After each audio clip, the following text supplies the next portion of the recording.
আসসালামু আলাইকুম। বিভিন্ন আন্তর্জাতিক সংস্থা বাংলাদেশের সদস্য লাভ করেছিল, যেমন কমনওয়েলথ সদস্যপদ লাভ করেছিল 18 এপ্রিল 1972 সালে।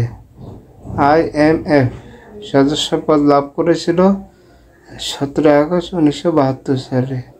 ওয়ার্ল্ড ব্যাংক সদস্যপদ লাভ করেছিল 1972 সালে 17 আগস্ট। IDA সদস্যপদ লাভ করেছিল 1972 সালে। UN সদস্যপদ লাভ করেছিল 17 সেপ্টেম্বর 1974 সালে। ইউনেস্কো সদস্যপদ লাভ করেছিল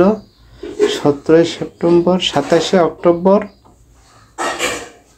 1972 সালে। ইউনেস্কো সদস্যপদ লাভ করেছিল 27 অক্টোবর 1972 সালে। ILO সদস্যপদ লাভ করেছিল 1972। WHO সদস্যপদ লাভ করেছিল 1972। IAEA সদস্যপদ লাভ করেছিল 1972। GATT মানে গেট সদস্যপদ লাভ করেছিল 1972। UNCTAD চার্ট সদস্যপদ লাভ করেছিল 1972।